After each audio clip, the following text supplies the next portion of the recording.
Hall of Famer and All-American linebacker Jody Schultz.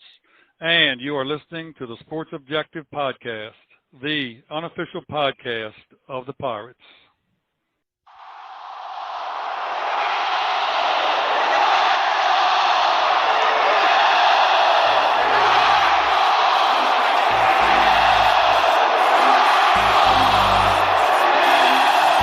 Put your crossbones up if you're a pirate. Let the other team know we got them surrounded. Put your crossbones up and lean side to side. Set the tone with your pirate pride. Put your crossbones up for your pirates. Ain't no business, blow 'em out the water. Put your crossbones up. All right, welcome into the Pirate Preview here on the Sports Objective. It is game week. I can't believe it. I know a lot of people are excited about the big game coming up on Thursday evening in Bank of America Stadium. And I tell you what, right now, Big C with the Black and Gold podcast. I know a lot of people are Big C are getting ready for Thursday night. You guys with Appalachian State. Pirates haven't played App since 2012. It was one of the hottest games I've ever been to in the history of the series in Dodie Stadium. But this is going to be much different on Thursday night. Two different teams, two different directions of the programs have been headed in recent times, but it's a brand new year, brand new season. How's everything going there in Boone as you guys get ready for the game in Charlotte?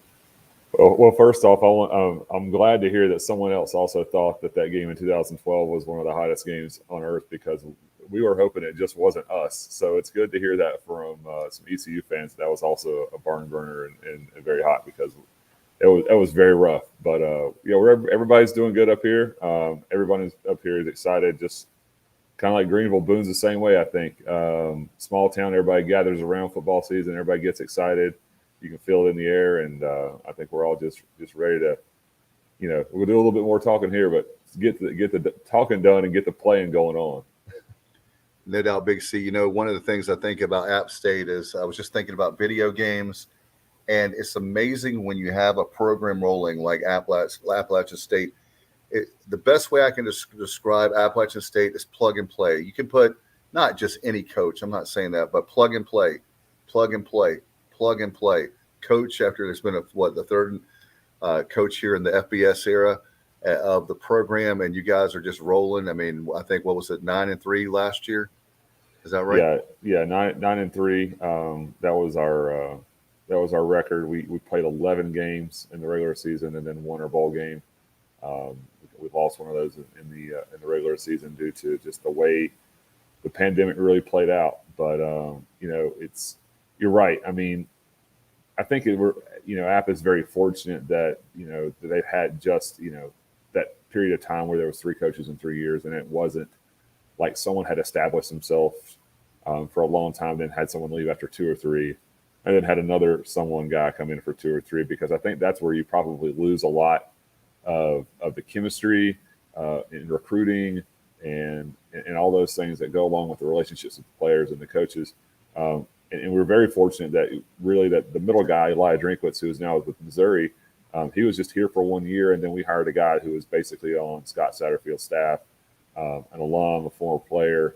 And so we didn't really miss a beat as far as the culture was concerned. It is a real, some places have a problem with that, where you have a coach for 2 or 3 years and, you don't know when the right time is to fire him or let it go of him. But, when Drinkwitz was here, we were 13-1, and it's just kind of worked out.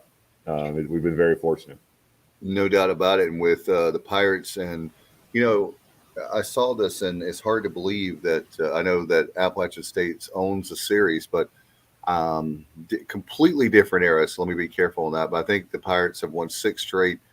You have to call it back to, I believe, 75, the last time that Appalachian State.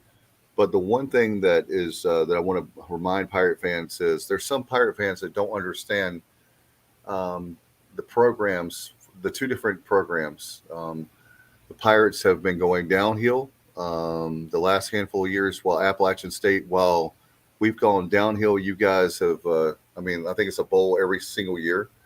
Last, 6 straight bowls or something like that. And guess what? So I just want to say this to Pirate fans real quick. 6 straight bowls for Appalachian State, 6 straight losing seasons for East Carolina.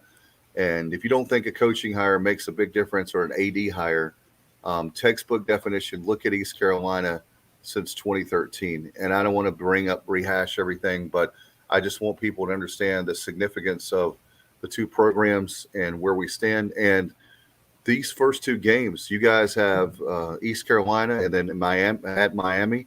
East Carolina has pretty much a away game, and there was a neutral site. App is the home game, and then we come home to South Carolina. So both teams have two big games starting out of the gate, right? Yeah, I mean, it's definitely a good way to look at it, and it's critical for both really to have a win, because no one wants to be 0-2. Not saying that East Carolina can't have the ability to be a South Carolina. They have before.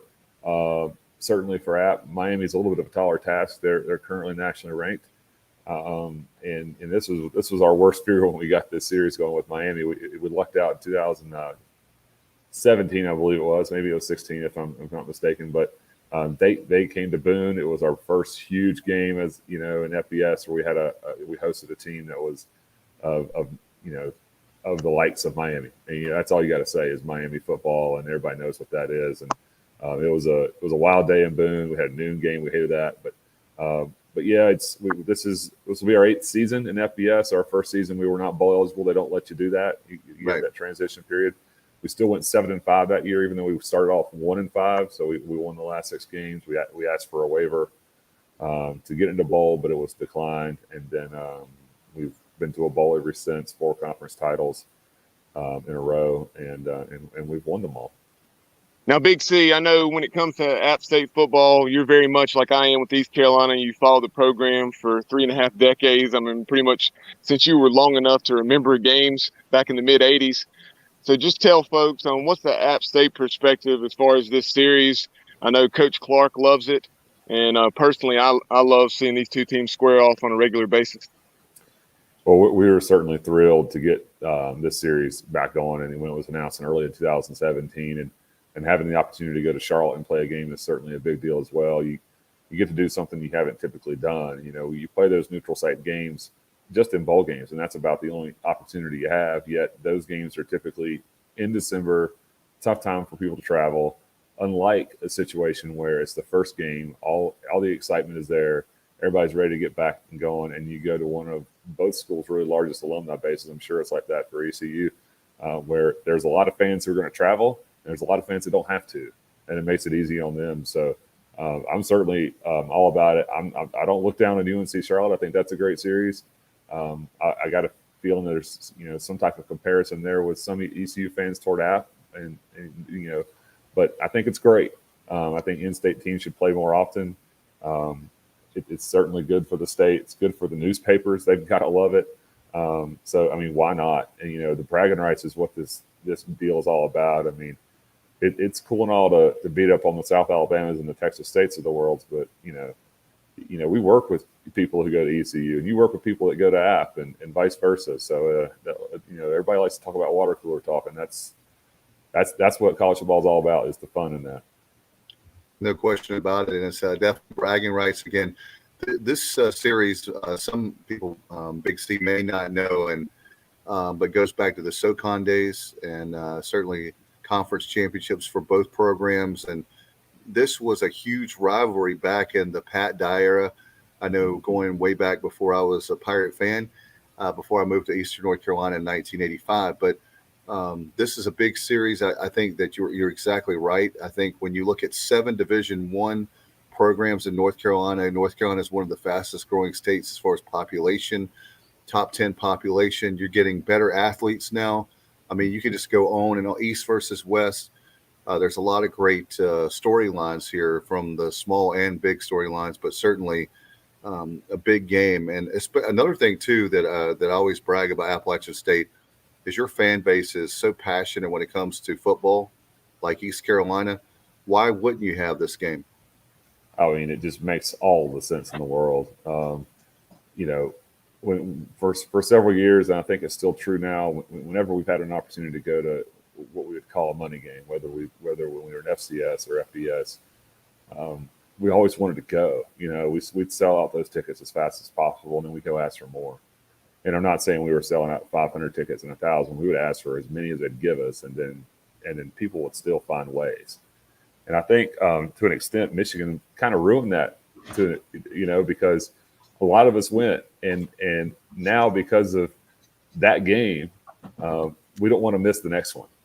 So that's why we travel to Tennessee and we travel to Penn State, and so on and so forth. That's why at the end of the South Carolina game in 2019, it was mostly at fans there, and there was a lot of black and gold at Chapel Hill in that 2019 as well. So I mean, we love our team, and that is that's one of the things we got going for us. We don't just have a smattering of fans. We take big crowds to bowl games and everything like that. So yeah, our fans love App State football.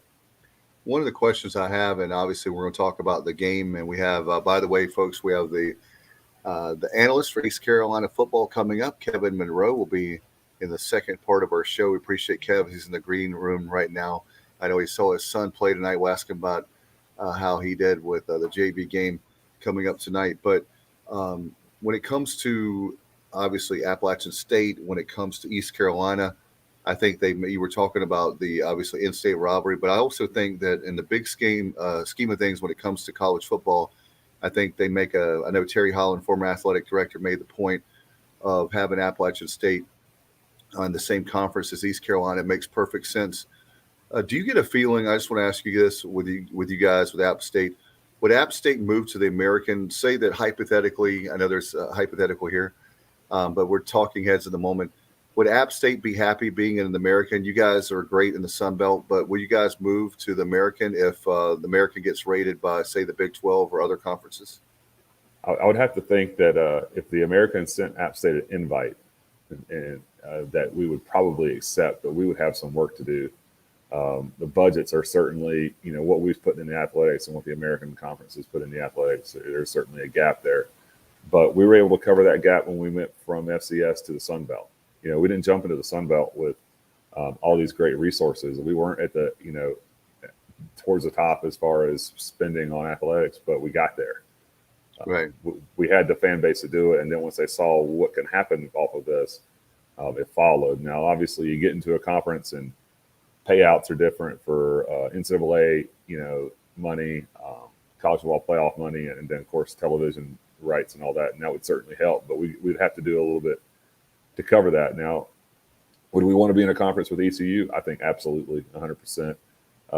We've seen firsthand what it's like to be in a regional conference very recently, have shorter games to travel to, and then what it's like to know that the longest trip you used to have is now the shortest trip you have. Like Georgia Southern. Like that was our longest trip, and now it's like the shortest trip if you want to include Coastal and Georgia State. But that's still a long way for your average fan to travel. So we'd certainly love to have someone in our conference closer that we can relate with versus, say, South Alabama or something like that. Right.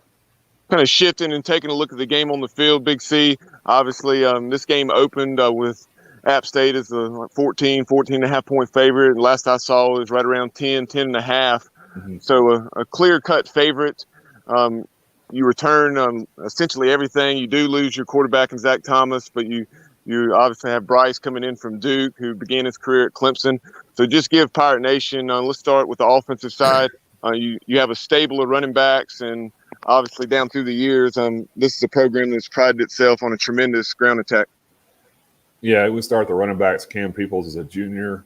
Nate Noel is a sophomore. Peoples has been around. He's redshirted once due to an injury. He broke the school record as far as rushing yards in the game, in the bowl game against North Texas, last game out.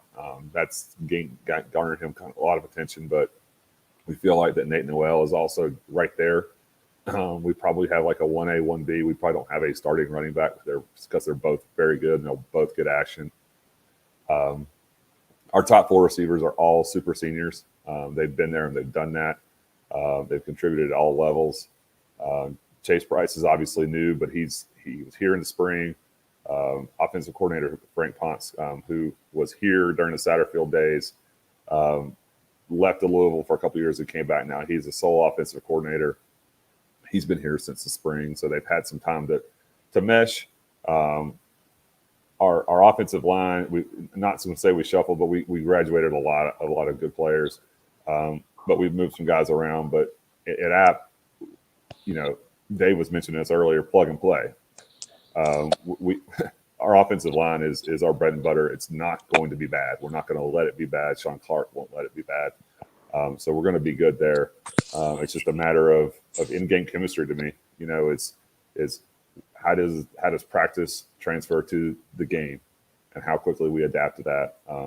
And kind of the same story on the defensive side of the ball.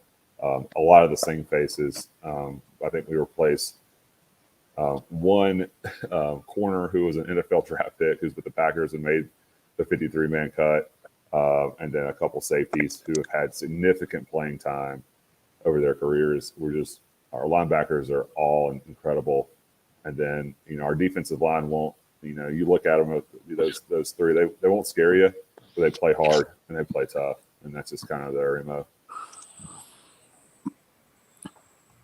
With us right now, joining the show is Kyle Barber, and I know Kyle, you're ready. You're fired up for Thursday night, aren't you? Big C here, obviously App State. He's like the Bubba of App State, I think, right? Big C.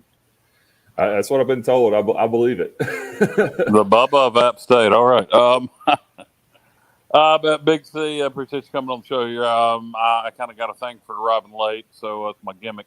But I'm here now. Yeah, excited for Thursday night. Cautiously optimistic. I know what the Mountaineers have coming back, which is pretty much everybody.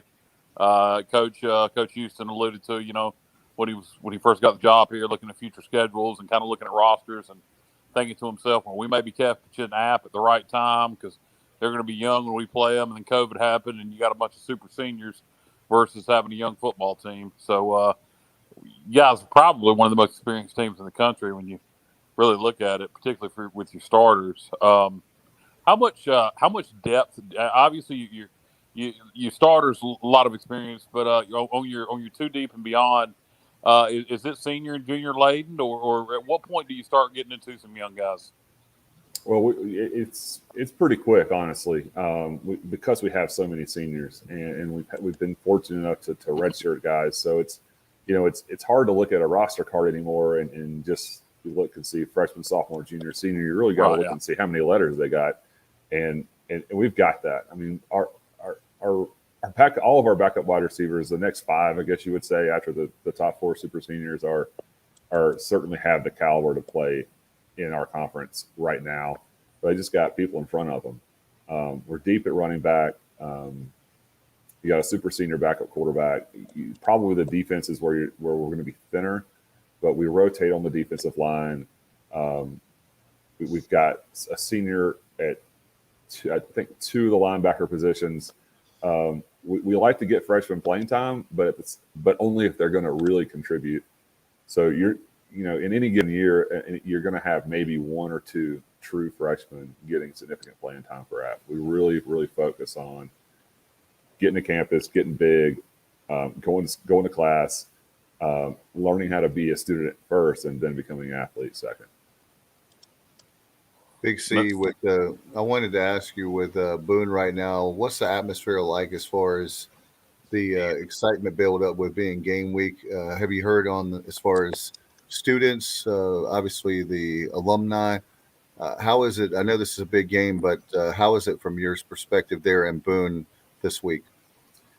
What I do know is that I don't know how many students tickets they made available. They sold some tickets for like $25, but they sold them all out. So that's a good thing.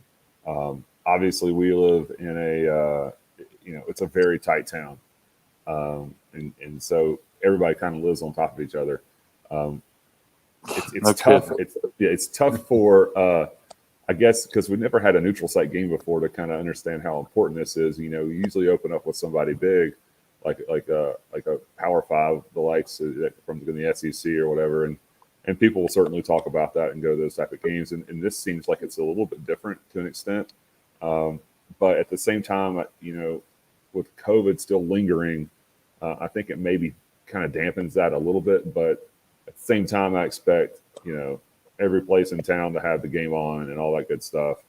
We just set an enrollment record of 20,641 students. So there's bound to be a few football fans in there.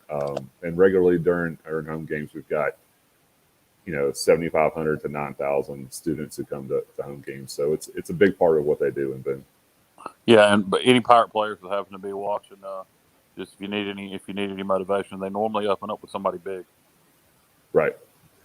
Just And like that. yeah, and it I understand. Yeah, I mean it's it's different. But the students who go to App now didn't, they don't know what that's like, Right. 19, 20, and 21-year-olds, the last time we played was 2012. They were 10 years old. They certainly weren't thinking about East Carolina or UNC Charlotte for that matter, So it's different. But I know our alumni are jacked for the game. We always get really excited for any game. It's certainly one where it's in Charlotte. It's an NFL stadium. It's against the in-state team. We're going to be there. We're going to be out in full force. Sounds like a lot of fun, and it has, like I said at the beginning of the interview, and then I'll let Bubba chime in. It has a feeling of boat-like atmosphere. Being at Bank of America Stadium, what I've heard is, I don't know, I wanted to ask you this question, then I'm going to pitch it to Bubba. I've heard that there's been a lot of App State. We were talking about how good the being not too far away, alumni base, but I've heard there's been a lot of tickets sold for App State fans. Oh, I'm sure. I don't know how many we've sold as a school. The last I heard was 31,000. I don't know if that was. I would imagine that's between the two of us. But it's supposed to be a nice day. They're probably expecting a lot of walk-ups. In downtown Charlotte. That seems to be what Charlotte kind of does. Night's attendance kind of depends on if the weather's nice and what day it is. So with Labor Day weekend, with the buzz of Clemson, Georgia following that, I'm sure we're going to have some people who are interested. I don't have an official, any guess at the attendance. I'd hope it get close to 40. But I know that our fans have bought a lot of tickets. I don't know what the split would be. I would imagine like 65-35. I don't know if that's a fair number, but that'd just be a guess. Bubba, have you heard? Was it 34,000 altogether for Thursday night? The last I had heard was what Big C was saying. I had heard, that Yosef Club was thinking, and John Gilbert reiterated this after he'd been on a conference call, saying that 40,000 looked very possible. So hopefully that will be the case. But going back to the offense very quickly, Chase Sure. Price, more specifically, talk about Chase and what's been coming out of camp about him and his performance last year. Kind of a difficult situation being a grad transfer to Duke, no spring ball due to COVID. So how's he looking? And then also talk about the OC, Coach Ponce, coming back to App from Louisville. I think everybody in Boone's got the confidence in Frank Ponce. It was always been a offensive coordinator, not by committee, but kind of a group think on game days. So it's not just going to be Ponce. Ponce will get input from Coach Clark, and he'll get input from the running backs coach and all that. I mean, it's kind of how we've gone about that. But as far as Chase, I mean, I think the hardest part for anybody is to just, there's guys that transfer to other schools, think they're the best thing since sliced bread. They're transferring, quote unquote, down. If you see the progression from Clemson to Duke to App, but really the biggest deal is just buying in with the rest of your teammates and having the confidence in them. And so there were some reports out there that there was going to be a quarterback competition, but there was really no competition. There didn't need to be a competition. And when the team this week voted on captains, Chase was not voted as a captain, but he was in the top 10 of all players. That tells you a lot about how people view him as a leader on the team. But his attitude coming in was, I want to fit in. Y'all, I'm not coming in to fix anything. I'm coming in here to just assist because y'all know what you're doing here. And that was his kind of attitude toward it. And if you got somebody like that who's going to have that team first mentality, then you're going to fit in Boone. No question about it. It's going to be a lot of fun. And as far as the Black and Gold podcast, what are you guys doing this week to get the fans ready for App State, East Carolina? Well, we did an episode on Sunday night. Bubba was with us. It was our typical episode. We had we created something called 34-32 Day, which was a yearly kind of a fundraiser for beating Michigan. So I mean that's tomorrow. So we raised over $5,500 for the USF club. Gave away some signed memorabilia and jerseys and things of that nature that were donated. So the BGP is our crew is fired up. We're both going to be there, and pretty much all of our private club will be there as well. So we're certainly getting geared up. Big C, give us a score prediction. Okay, I wrote down 34-20 today. 34-20. All right. 34-20. To 34-20, is that Pirates or Appalachian State? What do you think? Come on, Dave. Come on, Dave. I had to ask. I'm just kidding. I knew we already went. Yeah. Well, we wanted to give you a chance to plug your show. Appreciate you so much. I know, Bubba, I've had a chance to listen to the show a time or two, and love your work. How can people follow you and listen to the show? You can find the Black and Gold podcast on any podcast platform, Apple Podcasts, Spotify, anything and everything in between. We're on Facebook, Twitter, Black and Gold Pod, and you can find us Instagram as well. So if there's a way to enjoy that kind of stuff, we're not on TikTok like see y'all are, but maybe we'll get there one day. I don't know if we're hip enough to be on TikTok. All right, thanks, Big C. Thank you so much. We appreciate you coming on tonight. And it's going to be a fun night in Charlotte on Thursday night. And we'll talk to you again soon. Maybe we can have you back on mid-season to talk about how the Mountaineers are doing. Sure. Love to do it. Thanks for having me on. And looking forward to Thursday. Hopefully we'll see y'all there. All right. Thank you, C. Take care, guys. Big C. See you, buddy. All right. Good night. All right. With us right now, I tell you what, we're going to bring him in. Bubba, what a special guest we have right now. One of our favorites back on with us. It's been a while, but it's Pirate football, and he's been on now many years with the voice of the Pirates, Jeff Charles, the analyst of ECU Football Pirates, and that will be Kevin Monroe. Kev, man, how you doing? I'm doing great, guys. How are you all? Very excited to have you on. I tell you what, I just want to ask you, so all these teams now are talking about super seniors. Do you grad transfers? Can we get one more year from Kevin Monroe in the backfield? I mean, or at least for Thursday night, like when wrestling, we have a special guest referee. Can we have a special guest DB? Listen, I may look like I'm in shape, but you don't want a 44-year-old DB out there. I can promise you that. I don't know, man. You look like you could still be out there, my friend. Now, talking about the defensive backfield, and we'll talk more in depth about that here in a few minutes. But man, Pirates have more depth in that area, and just on the defensive side of the ball in general. Even though some of it's pretty young and inexperienced, and they have in quite some time. Yeah, I'm excited. I think the DB core, I wouldn't call them the best part of the defense. I still would give that to the linebackers with their experience. But I really like this defensive back core because, guys like Jaquan McMillan and Malik Fleming have been kind of marinating for a few years now. They had to play as freshmen, and they're starting to get to where they have this swagger about them, and they're ready to start making plays. And I've gone on record to say I think McMillan is one of the best corners we've had probably in the last decade or more. I really like the way he plays, and the safeties got some good depth there as well, and they're fitting in at the right time. The deep ball has been the big thing for the Pirates, and I think they've had trouble defending the deep ball over the last few years. It's one thing to have a guy covered, but it's another thing to come down with the football or make sure the receiver doesn't come down with it.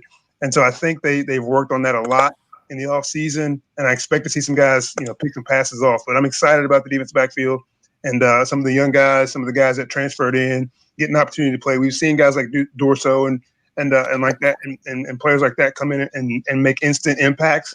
And I'm hoping some of these younger guys can do that as well because they're going to rotate a lot of guys back there.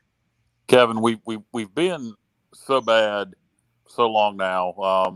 Last time 2015, 5-7. But we had a nice competitive football team last year. The record didn't indicate it, 3-6. But I really thought at times last year we were close to being a really good football team, and it just didn't get the wins and didn't get enough games. We're 3-6. Who knows? If we had three more, maybe we would 6-6. You look at the depth. I think this is. I think it goes without saying. This is going to be our best football team since 2015.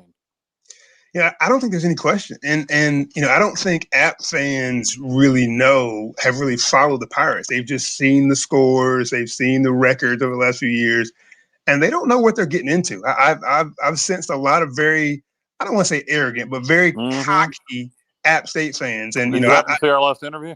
I happen to have a couple buddies up this way that I've talked to, and I had one person tell me that if App State plays how they should play, the game won't be any closer than 21 points. So they feel really good about their team, their program. And listen, I'll go on record as to say where they are right now, they should feel like they're a better team than East Carolina. But to think that they should be, more than a 10-point favorite and this and that, I don't think they know what the Pirates can bring. And so I'm excited about year 3 for Coach Houston and I guess now year 4 for Holt Nailers and the things that they can do. And I really feel like this is going to be a much closer game than App State fans think. And, they were talking about how in the past when they've had a big second game, maybe they wouldn't show as much in that first game to save some things on film for Miami. If they come out saving things, they're going to be in trouble. So it should be a fun game to watch. No, fans said this. There's no way the coaching staff is thinking this is fans. These are fans. Okay, yeah. I was about to say the fans may think that, but Coach Park knows what he's doing. I wish the coaching staff at App State was thinking that way. I really, really do. But unfortunately, I don't think they are. Well, what the funny thing is that, we know how App State feels, right? We've been fighting for respect forever as Pirate fans. And so they didn't have to fight for respect in the FCS, but now you have to, right? Because it's not enough just to go to bowl games. Now you got to beat big Power 5 teams. And they've done it. They've done that a few times over the years, and they're still having to fight with, I hear they're upset that Coastal Carolina is getting so much press and pub, and they're not. And so now they're fighting with that, somebody in their own conference. So we get it. We know how it is. You just got to keep battling every year, and sooner or later people give you that respect. Kevin, one battle cry I've had, and I don't think Coach Houston needs any advice on motivational speech. But one thing I told these guys is, I would, I'm sure Holton would get this. To me, we need to get our spot back. To me, East Carolina was the school that went around and beat the ACC teams. They were the school that pulled off the upsets over the quote unquote Power 5. We were the football school in the state of North Carolina, and over the last 5 to 7 years, App State's kind of taken our spot. And to me, that's what we need to do this Thursday night is go get our spot back. App State is in our chair. They're in our chair. We need to go slap the shit out of them and get our chair back. We certainly have to play better, right? It's easy to get used to losing, and I think that's where the Pirates have been over the last several years. The coaching changes and offensive coordinators and different things have changed over the last several years, and so it gets tough to kind of get in that rhythm you need to be in and find a way to win those games late. I love that we finished the season with the win over Temple. I'm not going to go brag about the Temple win. By the end of that game, they had, I think, an equipment manager playing quarterback. But that SMU game was big. And, that was a game they were definitely underdogs in. And they came in and played really, really well. So it's hard to take momentum into the offseason and bring that into the next season. But at least it gives them that feeling of what it's like to win back-to-back games and how to push forward for this 2021 season. And Kevin, the very fact that this team, I was telling the guys, this group here reminds me right before I started East Carolina a couple years before that 1990 team they call the Foundation right before the Peach Bowl. Mm-hmm. This team really, really, really is really talented, and we're so close to getting over the hump, so to speak.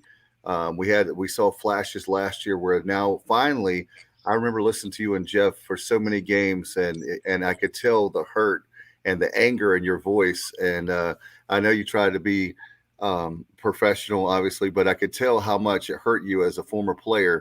And now last year to hear the difference between 2018, 19, and last year, the last couple of years, just listening to you and Jeff on the broadcast and Marty and David, like guys that have followed the program for so many years. You played here at East Carolina. It's great even for you guys that are calling the game.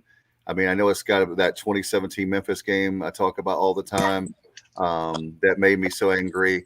There's so many games I could mention over the last few years, but talk about that from your perspective, being a former player, and then you've got to announce the game, and then the game's over by the first quarter or second quarter. It's been tough.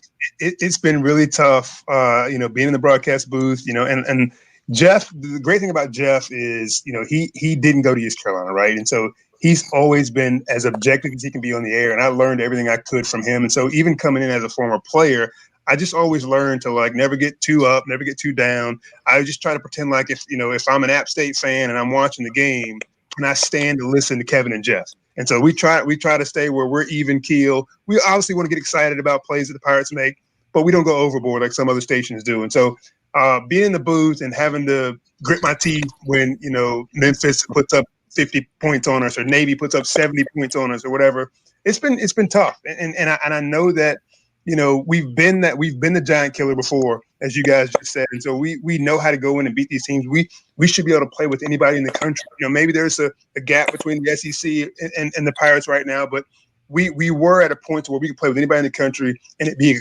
competitive game. It has not been like that for the last 5 or 6 years, and that's where we got to get back to. Yeah, just to step ahead just for a minute, not that we're looking past App State, but you mentioned the SEC, and we take on an SEC opponent. And I think from a talent standpoint, South Carolina is probably more talented than App, but I think the complete set of talent, the team, I think App's a way better football team than South Carolina. I really truly believe neither game is going to be easy, but I really believe that the easier of the two opponents is in week 2. Yeah, I agree with you. Just what I saw from South Carolina last year and just things I've read from the offseason, they don't feel great about where they are right now. And it's going to be a struggle for them in the SEC this year. And if you get them early, hopefully you get an opportunity to put some points on them and maybe get them in that oh no feeling again. Like, here we go again. And you get an opportunity to steal a win from them. But I think that's going to be a very competitive game. And I think you're right. I think they are not as good as App State right now. Kevin, talking about this team, one of the things, and we were talking about the defense, and I'm a defense guy. I love defense. And this team, we were talking about 2015, but I really believe that I don't believe we're going to have a whole bunch of X plays, a whole bunch of, you're talking about the deep ball. I know there may be some there, and I know that happens, broken coverages of the like. But if this team can be of that, say that 2015 defensive, the schemes and the great coach of Rick Smith, the good job that he came in and did. And then when you look at the offensive side of the ball, I mean, with the running back situation, look at the tight ends, the offensive line. I'm hearing there's 9 guys that you could put in there now, where before we were praying that we'd have 5 guys and we would hold our breath that nobody would get hurt because we barely had 5 guys that were there at the line of scrimmage. So the offensive side of the ball is much better. And I feel like the defensive side of the ball, in your position, I could hear your voice so many times on the play, when those big plays where the DBs not knowing where they're supposed to be and they're not lining up correctly. And you called it even before. There were times that you could see the play happen before it happened, before the snap.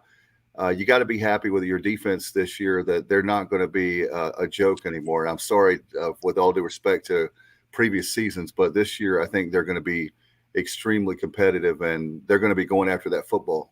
Yeah, it's year number 2 for the new defense coordinator. I like what he did last year. Even though we still gave up 35 points a game, it looked a lot better, right? I mean, as Bubba said earlier, it looked a lot better watching our defense play, kind of midway through that season towards the end of the Georgia State game didn't feel good. But once the season got going, they settled in. They played better against the run. I know App State's got a really good running back, a couple good running backs that they're excited about, and they want to run the football. Chase Bryce is not a mobile quarterback. He's mobile to an extent, but he's not a runner. I think the last few times we've played App State, we've gone up against running quarterbacks, and we don't really usually fare very well against those type of quarterbacks. So you get a guy you can keep in the pocket, make him throw it. And I know they got 4 senior wide receivers that can catch the football. But you know what? I feel okay about Malik Fleming and Jaquan McMillan going up against some of those guys. And those safeties stepping up and making plays. So I don't really see places where App State is so much better than us. They've got some good guys on defensive line, and our offensive line, I wouldn't call them plug and play, like he said about App State. We've struggled, in the past protecting Holt Nailers. But you're right, we've got some depth there now, and so hopefully some guys will step up and make plays. And the difference about Coach Houston that you'll see is that the guys are bigger now. They look like big-time Division I players. They're stronger. They're faster. And so you get a young guy, he's ready to play right away. We're not waiting 2 or 3 years for a guy to develop. These guys get in there ready to play, so we're recruiting the right type of player. So you get a young offensive lineman or a transfer, somebody that hadn't played a whole lot, that's okay because he can step in as long as he understands the scheme. And Coach Shankweiler is one of the best offensive line coaches in the country. he gets that scheme and they get together playing like they should, like a hand, it's offensive line playing like a hand, then they can do something. So I'm excited about the opportunity to protect Holton if he can get the job done. I felt like Holton, was flat last year, maybe didn't take that leap forward like I expected him to. And so I'm hoping that this year, if he can get more time back there with those two good running backs and Harris and Mitchell and, the guys behind them that can run the football, if that offensive line can do their job, I think that play action comes into play and Holton's ability to take off and run. This offense could be pretty good. And I didn't even get into the receivers, but, East Carolina, is wide receiver U. And we put so many wide receivers in the NFL. We've got all the records. We have tons of players at wide receiver. And, oh, by the way, Tyler Snead, one of the smallest guys in the conference, is probably our best player. And so they can make it happen if you just give the quarterback some time. And tight end. I mean, you talk about wide receivers. We suddenly have an embarrassment of riches at tight end. I mean, we went from having one damn tight end to, we're 3 or 4 deep at that position. It was so much so that they took Jeremy Lewis and moved him to defense, and he was like one of the big time tight ends a year ago. So yeah, they've got some depth at that spot. I don't know who keeps doing that, but stop it. Yes, it's acting up. I'm trying to figure out what's going on. It's never done that for me. Well, that's lovely. Well, we'll just ignore it if that's possible. Oh, my goodness. Haywire. I'm sorry. It's not me. Kevin, if you can ignore that on the screen. No worries. For the people that are listening only, there we go. It's fixed. Bubba fixed it, I guess. Anyway, I lost my train of thought. As you mentioned, tight end, we were talking about tight end. We moved Jeremy Lewis over to defense. You bring the kid in from Oklahoma. Jones, exactly. Got the kid transferring in from Temple, the North Lenore product. So a lot of depth there, and a lot of depth. Really, when you look at the football team, Kevin, what would you say the weakest point is? We're talking about where we have depth and where there's some experience. What would you say the weakest point of the football team is? Well, I'd say you have the least amount of returning starters probably on your defensive line, but I do like the fact that a lot of guys played last year. I mean, they were bringing in 10, 12, 13 guys every game. So I'm okay with some of those young guys playing. So I'd say the weakest part is the offensive line. You graduate a couple guys.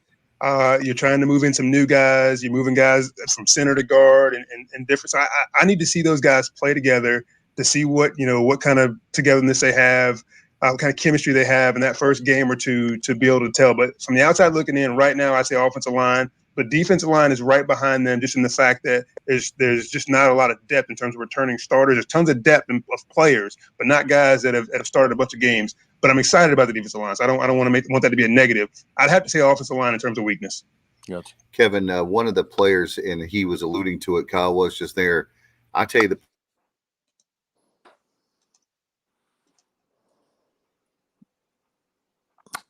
Dave, we lost you. I don't know what happened. Kevin, are you there? I'm still here. Yeah. I don't know where Dave was going with that. I'm assuming he was talking about Jones, the tight end from Oklahoma, is where I think he was going. What are your thoughts? As people say he's one of the best athletes on the entire football team. Do you think he'll be playing right away? Yeah, I think so. I've not had a chance to see him in person or see him play, just kind of reading articles after practice and listening to Coach Houston talk about him and the offensive coordinator talk about him. So I've not seen him myself, but I'm excited about the things that he can do. And to have an athlete his size, be able to run and jump and catch the football with his hands. We used to be, under David Garrard, under Danny Gonzalez, under Mark Crandall. We used to hit the tight end all the time. You remember that. And we got to that period where the tight end was just kind of erased from our offense. And, in the more recent years and the recent quarterbacks, it just wasn't a part of our offense. And now we're trying to bring that back. And that's more of a Coach Houston thing. So I'm excited about his ability. Like you said, there's a lot of depth at that position. So I think tight end wise, if we can get that going, it kills the middle of the defense. I can remember, you may remember that game that against Louisville in 1998 where Chris Redmond came in. Mm-hmm. And Ivan Green was a tight end, and he must have had 20 catches for 200 yards. I'm playing in that game as a DB. I'm playing well. Forrest Foster's playing well. Kelvin Suggs at safety's playing well, but the linebackers are getting killed up the middle by the tight ends, and we end up losing that game by 2 touchdowns. and Chris Redmond throws for like 4,000 yards or something in that game, and it's all because of the tight end position. And so that can really just wreck a football game. So I'm excited to see what these guys can do. Yeah, wasn't that game like 62-48 or something like that? Yeah, so it was something like that. Yeah, we scored a ton of points, and then we just could not stop them. Yeah, I prefer the following week when we had the big comeback win over Memphis to end up with a winning season. That's right. Kevin, that the very fact of this team looking forward with you Holt Nailers, you have we're talking about the depth of this team is the best we've had in a long, long time. Can you talk about you follow the program really, really close as a former player and a broadcaster? I haven't. I mean, I know that there's a lot of hype, and we love Stephen Igo and Mark Lindsay, a lot of the people that follow the recruiting scene. But are you seeing what I'm seeing as far as the players we're getting, some of the best players we've had in a long time, or is it just me? No, I think we are. And I think that has a lot to do with Coach Houston and the type of player that we're recruiting, right? We're getting these bigger guys, we're getting these stronger guys, and these guys are ready to play right when they come out of high school. And, somebody made the comment that because the FCS programs have stepped into FBS like App State and like Charlotte, and they are starting to have programs that are competitive, that it makes it harder for schools like East Carolina that was usually getting all those players to still get good players. I don't think that's true. I think you just have to spread your wings and go out around the country and find them. And I think we're doing a good job bringing in guys. I don't follow recruiting myself either. I usually don't see them until I get on campus. But from what I've seen from these scrimmages and what I've read about the players and how well they're getting acclimated to the program, I think it's looking really, really good. To get a guy like Mason Garcia out of South Carolina, I mean, he just kind of fell in our lap. And I think Pirate fans are excited to see him get on the field whenever that happens to be. It's getting to the point now where you have to play guys, these bigger name guys, these 3 and 4 star guys. You got to play them early because they get in the transfer portal if you don't. So I feel like you're probably going to see a lot of young guys play this year, and I'm excited about seeing it. Something that's really stood out to me, Kevin, not only the caliber of recruit in terms of the type of football player they are, the character of these kids, and you see a GPA for the team. And I know a lot of folks are thinking, well, big deal. No, and it's not everything, like the previous administration and thinks that a GPA will make up for a 3-9 record, obviously. But at the same time, it's a reflection of the culture within the program and the way things are being done. And the team GPA is higher than ever before. Yeah, you know what? And it's hard being a coach, right? It's hard being a big-time college football coach because you want to get the best players. And so sometimes you turn the other, cheek on a guy who might be not a great character guy if he can play football. And I think Coach, Ruffin McNeil and Scotty Montgomery both got a bad rap for having guys that may have been lower character guys because, sometimes a guy gets on campus and things just change in their life and they turn out to be a different kid than you thought they were going to be. And so I think they just kind of had to get to this, the no nonsense situation with Coach Houston. They don't take it anymore, and so they're looking for the best character guys they can find. And sometimes that hurts you because sometimes you miss out on really good players. You're not getting these last chance you guys anymore, and so that hurts your opportunity to win football games. But if you can continue to build with good character guys, it spreads throughout the program. And all of a sudden, when you do have that bad seed, there's so many good seeds around them, they kind of either push that guy out or they get him turned back in the right direction. So I think that's where the Pirates are headed, and I'm glad to see it. No question. With the game on Thursday night, I know that I was reading Athlon Sports talking about their prediction, talking about the slight advantage to with Appalachian State when it came to the defense. Your defensive guy, is that what you see as if you're going to give an advantage Yeah. I think that's where they probably do have the advantage. I think they have, all 11 guys or 10 of 11 guys returning on defense, a ton of seniors. They're excited about their defense. One of the defensive linemen up front is a big time player. Gets after the quarterback. And so, so this offensive line is going to have to step up. They're going to have to make plays.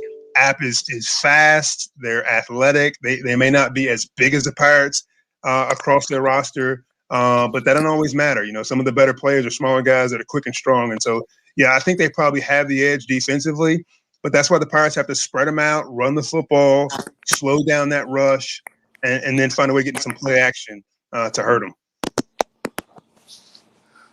Kevin, what are your well, I don't know if you can do this because you do it on the network, your keys to victory, but what do you think the Pirates need to do to win the football game? Yeah, absolutely. I don't mind giving you my keys because I think it's simple for game one. You got to be able to stop the run defensively. They've got a great running back up front.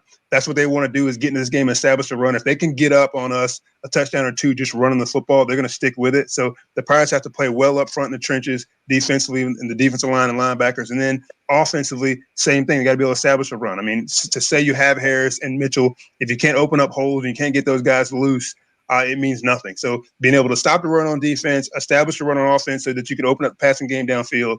And then, you can use this key every week with turnovers. You play a team like App in Charlotte, big crowd, first game of the year. You're the underdog. You turn the ball over, you lose. So they have to find a way to not turn it over, but also get a couple takeaways, whether it be interceptions or fumble recoveries. I think those three things can lead to a Pirate victory. Yeah, that's my biggest thing right there. I think we need to force some turnovers. I think, that kid, I know he's got a lot more weapons around him at Duke at App State than he did at Duke last year. But he's had a tendency to throw some interceptions. So if we can put him in a situation, if we can control the run game, they're going to get their yards. But if we can keep it in check where they have to throw a little bit more than they want, can we force them to throw some picks? To me, that would be where I think we could potentially steal this game. Yeah, those Pirate defenses that have been really, really good over the years have been the defenses that have taken the ball away. I can remember one of the teams I was on in '96. We led the nation in takeaways at one point. We had like 36 takeaways through about 10 games. That was an 8-3 season. In 08 and 09 when the Pirates go on to win championships, the defense were just crazy. They had like 5 interceptions against Tulsa in that one bowl game. So when you find a way to take the football away and make plays to get your offense back on the field, because the offense has always been potent. Maybe not so much the last couple of years, but they've always had the talent offensively. The defense has to help them out. And so if you can take the football away, get them back out there, that's how you win football games. Kevin, with the pressure, speaking of Chase Bryce, tried to make a lot of things happen at Duke. And that like Kyle was saying, to add to that, how important is to get pressure on the quarterback, on him, because he's not, I think you talked about it earlier, he's not a mobile quarterback, like you were talking about at the very beginning of our interview in our conversation. So if he's not a mobile quarterback and you can get a whole bunch of sacks and then you get him kind of like rattled, and then McMillan and some of those guys that are and Fleming, Ford is another key guy, a D-back that I think he's a real stud there in the backfield there. But there's a lot of guys that if you can kind of rattle him a little bit and then throw it, maybe he makes a really bad throw trying to make something happen, and that might be the difference in the game. Yeah, we did a good job last year of mixing in some of those in-between guys, some of those, outside defensive end, outside linebacker type guys, or safeties like Stringer, who kind of made a name for himself last year, blitzing and just kind of being all over the field. You start mixing in some plays where you get some good pressure up the middle, but you're also blitzing from the outside. You make that pocket where you keep that quarterback in, but you also put a bunch of pressure in his face and you force him to make a high throw. That's when DBs shine. I mean, I was a pretty good player, but I had guys like Rod Coleman and Norris McCleary and Travis Darden up front just getting after quarterbacks. And so that's what made me a lot better. And so if you can get that pressure up front, those DBs are going to look so much better. So, yeah, you get a guy like Chase Bryce, who's kind of been a few different places, hasn't settled in yet. He's thrown some picks, as we said. You want to get up in his face and make him make tough throws from the pocket and see how good he is. Kevin, not to go down a rabbit hole, but you can get off on a tangent here, but bringing up that name, Rod Coleman, I remember that, I want to say it was one of the first possessions of the game up at West Virginia in 1997. I want to say it was Amos Zaraway, and one of those talented running backs got the ball, and Rod Coleman about took the handoff right there about the 5-yard line. Yeah. I mean, some of those games, just crazy out there. I mean, it just getting batteries and beer thrown at you during the game up in West Virginia, just insane. But you having guys like Rod and Norris and Travis Darden and some of those guys, just the playmakers that they were, all guys that played in the NFL. It makes the defense so much better. It just gives you so many more opportunities to take some chances back there in the back end. It frees up the linebackers from not having to worry about offensive guards and tackles getting on them because they're too busy worrying about the defensive front. That's where you got to get back to. And then that's the type of talent that we have now. They just got to cut it loose and stop thinking and just go play and make plays. Kevin, we have some comments so we want to put up on the screen and maybe some questions here tonight. A lot of fans, thank you so much for watching here the Pirate preview. And Johnny Robertson chimes in. I don't feel like ECU is a good first matchup for a quarterback that struggles as much as Bryce does. Out of the 211 Division I quarterbacks who are rated by PFF last year. Chase was number 203, and 47.1% of his passes of 10-plus yards were uncatchable. Unless he has improved tremendously, he better hope that he establishes a running game early, which is very possible. I'm sure that the Pirate DBs are licking their chops. Yeah, I mean, we haven't even talked about guys like Bruce Bivens and Xavier Smith, guys that have been doing it forever, these linebackers, and they're ready, they're excited, but the Pirates have struggled some. They gave up 200 yards rushing a game last year, I think 201 per game, and so they've got to establish themselves. And the first game last season was a rough one, so they've got to establish themselves, get out there and stop the run. If Chase Bryce can hand that football off to the quality backs they have back there, they can run that clock, they can eat up yards, move the sticks. That's what they want to do. And then once he gets settled in, he can go to his play action. He can make some throws downfield. Quarterbacks are always a lot more comfortable, on 2nd and 3 than they are on 2nd and 9, right? And so if they get their run game going, it's going to make it a long day for the Pirates. If we can stop that run and get them in the 2nd and long and 3rd and long, that's when we start licking our chops, knowing they're going to have to throw the football and we can get some pressure on them. All right.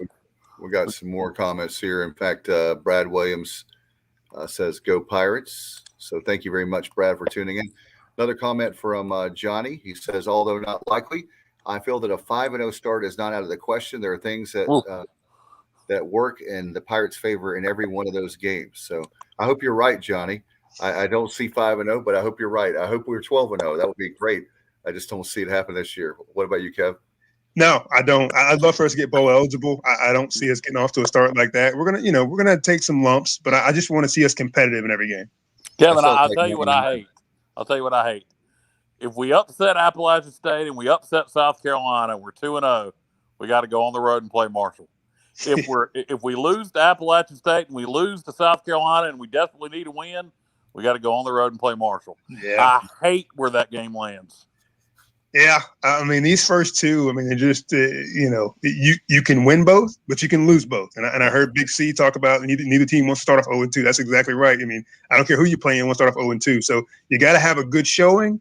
But as Pirate fans, we're tired of those, you almost won games. We need to win some games. And so to be able to start off, 1-1 at the worst, but certainly at least win one of those games, if not both, would be where we want to be heading into Marshall. Yeah, no doubt. I kind of where I want to be going into conference play. If we can be 2-2, even if it's Marshall and Charleston Southern, you just hate to go into Marshall 0-2. Yeah, because then you got to win that football game. I'm like you. If we can start off 1-1, you feel pretty good about your chances to get to a bowl game. I don't think there's any question, and I think we were to a point to where we were winning. From the late 90s to the early 2000s, we were winning 7-8 games every year. And so we were going to a bowl every year. And the expectation started to be, okay, we need to win 8 games. We need to win 9 games. And so that's where the program was. Now the expectations aren't there. The expectations are, can we get bowl eligible? Can we win 6? Yeah. And so that takes a little bit of pressure off at least the players, because fans, they want more, but they aren't expecting more. So let's just get out there and take it one game at a time. I love what you're saying. You get started 1-1, you're 2-2 at some point, and you can push and be bowl eligible before the end of the year. That's where they should be aiming. Obviously, they're probably aiming higher than that, but as a fan, as a broadcaster, that's what I'd like to see from them. Yeah, no doubt. Let's say hello to our good friend Brendan Shapiro, part of the Sports Objective family, the alum of East Carolina, and the alum of our show. He's saying ARG. And also former ECU football player in the 80s, Norman Quick. He's saying we need to believe. So, Norman, you're right. I think that we can all agree that before we didn't believe a few years ago, but now the last couple of years, Kevin, having the coaching change. One more thing I wanted to ask you, and I know we're running out of time, but how about the strength and conditioning there with Big John? I tell you what, he's a guy that can make even me look like Hulk Hogan. Well, maybe not, but that's a stretch. But your hair's there. Yeah. I need the bandana, right? Yeah. And I tell you, I do my prayers and vitamins. But we both love wrestling, Kevin, if you can't tell. But fit right in with Jeff Charles. Exactly. He's promoting shows now. I'm really proud of him doing a dream of his, promoting wrestling shows. But I told him maybe he can do one here locally. It would be awesome where we could all go to. But Kevin, as far as Big John, talk about your era with with Coach C, with Jeff Connors. But I tell you what, this era with having Big John, he's the real deal. Yeah, the guys love him. He's a Rose High alum like myself, so I'm rooting for him. I think he does a great job. It looks like these guys are getting strong right away. I can remember, from senior year of high school to the end of my freshman year of college, I gained 20 pounds and got faster. And so that's what you want to see from strength and conditioning coaches. You get a guy in, if they need to add weight, put it on them. If they need to, everybody needs to add muscle. You got to find a way to get that done, but you don't want to lose the speed. So you got to do it the right way, eating the right types of foods, lifting the weights the right way. And so Big John seems to know his stuff. Everybody loves him, and these guys are getting better. So I'm going to put you on the spot here. Do you see the Pirates winning on Thursday night or losing on Thursday night in Charlotte? I see them winning. I see them winning. If for nothing else, it's because I think that Athletic State is looking past them to Miami. Wow. You heard it first. Hey, I love Kevin Monroe. I love your confidence. And you guys, maybe you could take the swagger of the 90s. And I'm from that era. I'm a few years older than you. So I saw the Liberty Bowl era is me, and Peach Bowl. So that's my era. And then right with you guys right behind me. Let's bring that swagger of the 90s to the current team. I know it's not the same era, but, man, the swagger you guys had back in the day, I would love for them to have that confidence, my God, going into Thursday night. I pray if they had just 20%, 15% of that swagger, we can win that football game. No, they're certainly going to need it. This is a tough App State team they're playing. And, I think if both teams play their best, then maybe App has the edge there. But that's why you play it on the field. You don't play it on the paper. So, if you get out there and you start hitting them in the mouth, keep them from playing their best, that's how you get a victory. I definitely think it'll be a 4-quarter ball game. I'm like you. I think probably a lot of App State fans, and not necessarily the coaching staff, but a lot of the fans just think that they see that Georgia State result last year, how the Pirates got smoked by the Panthers down there. But this is a much different football team than the one that was at Georgia State that day. I don't think there's any question. And that quarterback, he looked like Cam Newton. He was mobile. He could throw the ball downfield. They had athletic running backs. We just weren't ready for them at all. And even if we had to play them 3 or 4 games later that season, it would have been a much better game. But the Pirates just weren't ready for that game. They've seen that. They know what that's all about. They're a better team this year. I would be very surprised to see a blowout from App State against East Carolina on Thursday night. Well, it sounds like it's definitely gonna be a lot of fun. I know, and everybody can listen to you and Jeff Charles. One of the ways is obviously the TuneIn Radio app, right?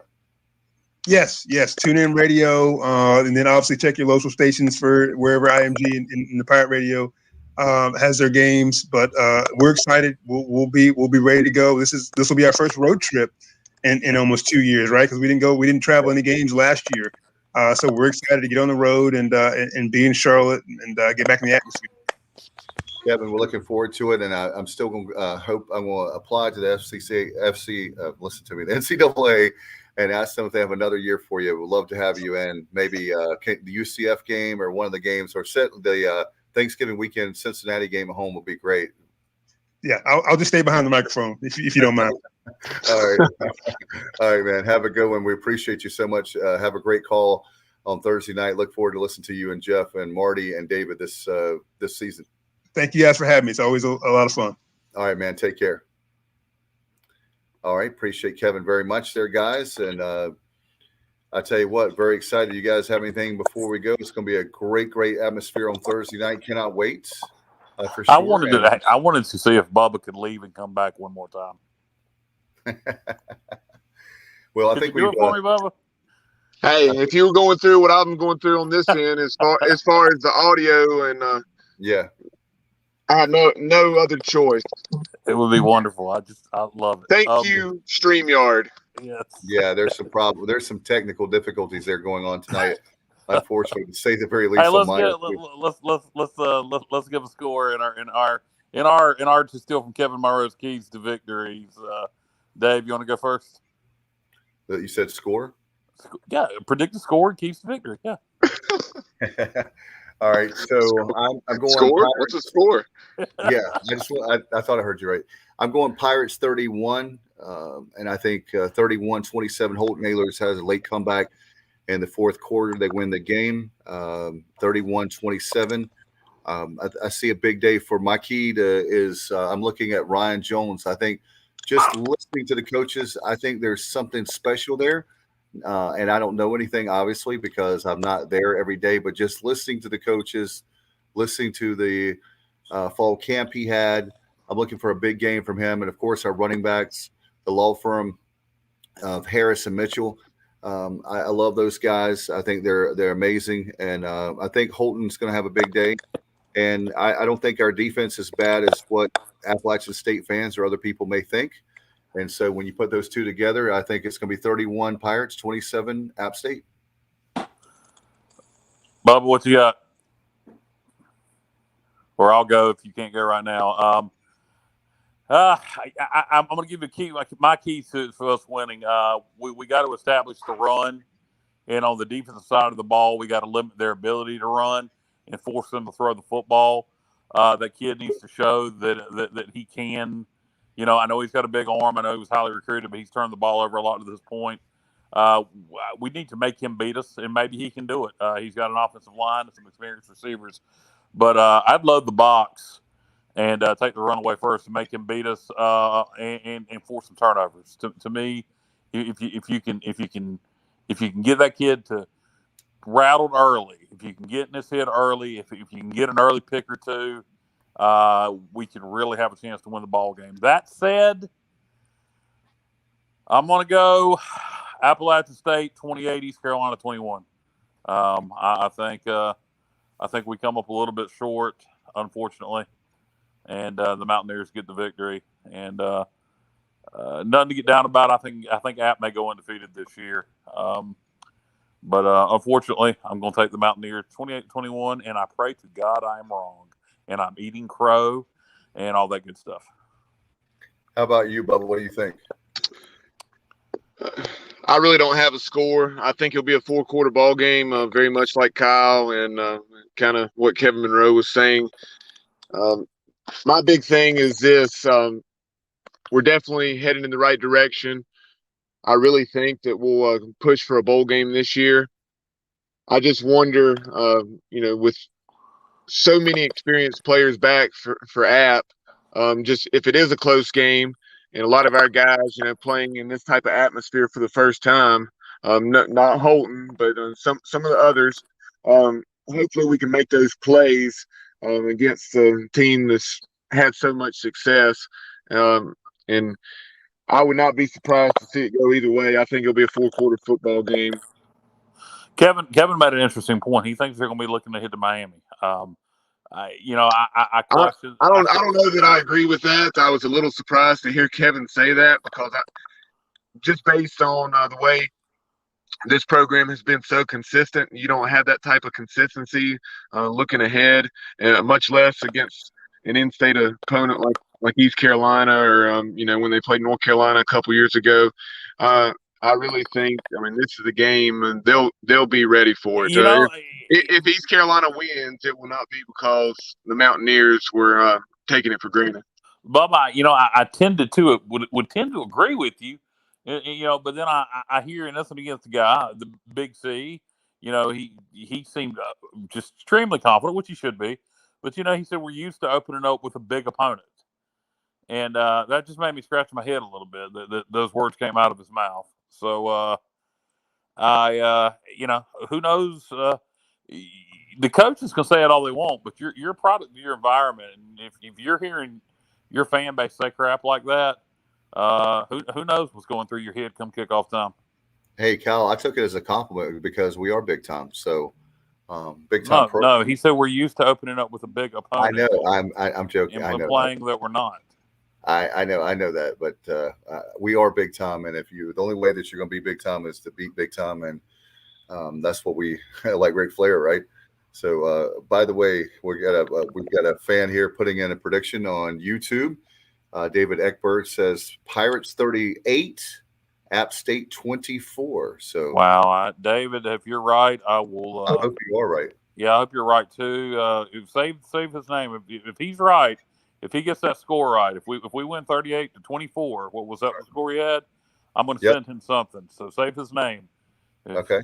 I'm going to send him something. I don't know what, but I'll send him something. He's got a great name, so I won't forget his first name for sure. Yeah. So 38-24 East Carolina. If that's the case, hey, if it's a 1-point victory, guys, we'll take it. We'll take it. And we put up 38 points on that defense, and even win or lose, good God Almighty, what kind of offense do we have this year? Yeah, Exactly. as far as the defense, and I know Big C talked about it, and you look at that defense, everything they return, and as good as they've been in recent years on that side of the ball, Thomas Hennigan, who's one of their top wide receivers, he said that he really feels that this defense could be even better.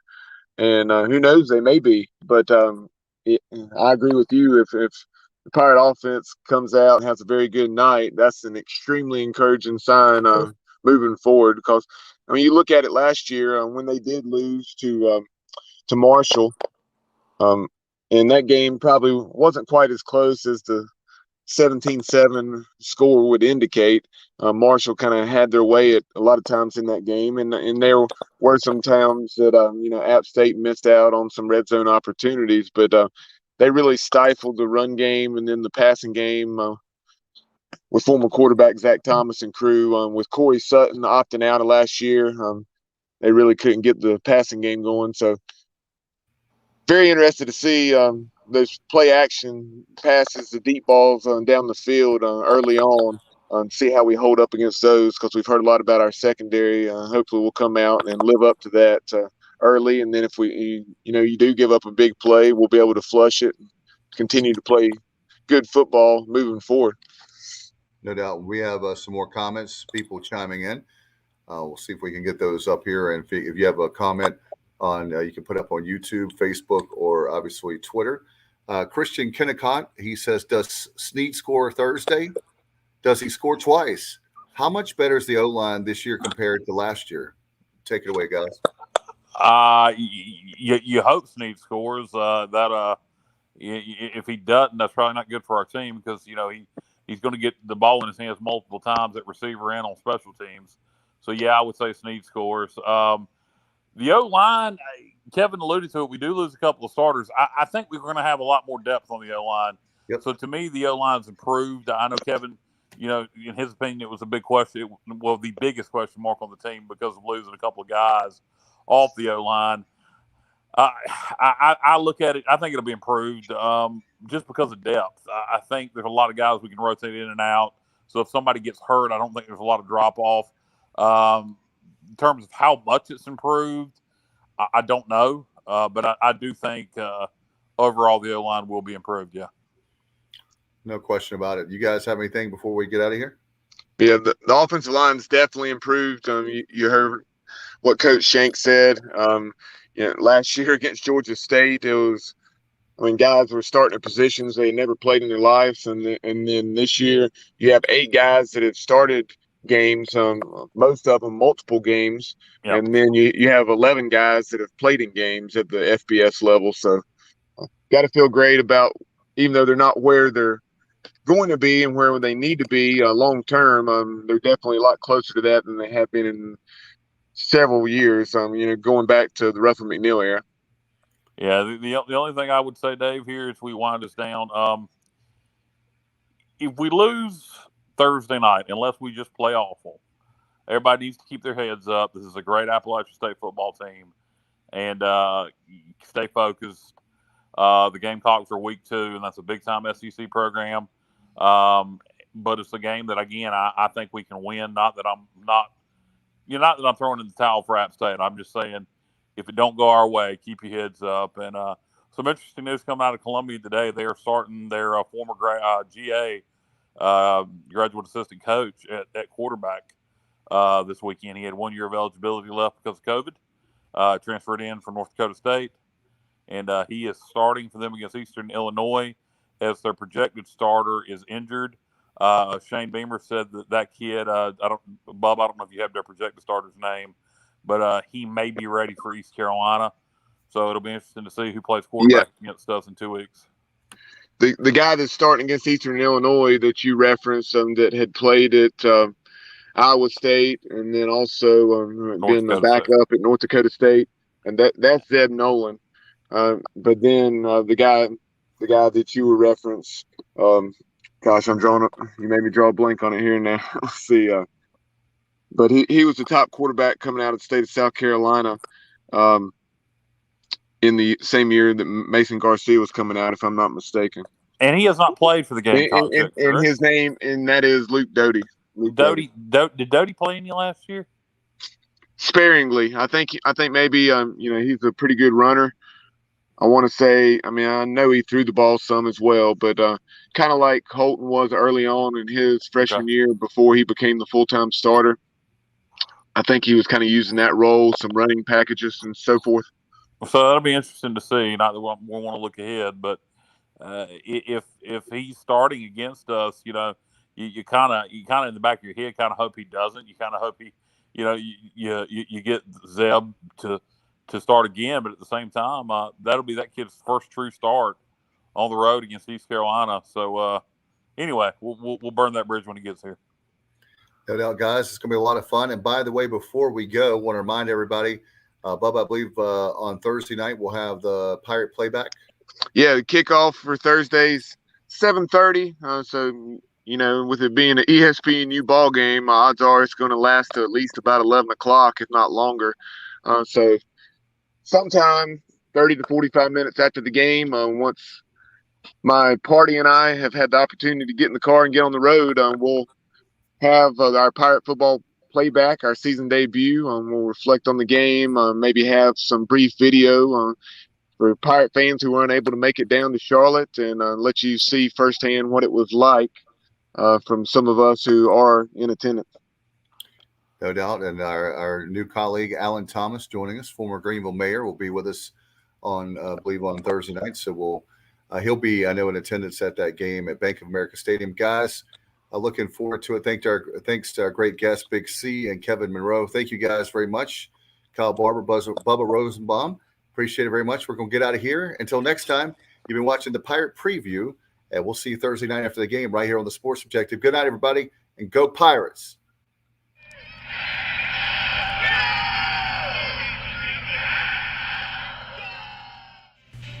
Yo, what's going on, y'all? This is Udon Cheek, assistant track and field coach at East Carolina University. You are plugged into the Sports Objective podcast. If you are a fan, you are plugged into the right place. And if you're really a fan, you will share that link. My heart is purple and gold. I'm a pirate down to my soul. And I don't back down, not at all. Find out when the cannons explode. Boom!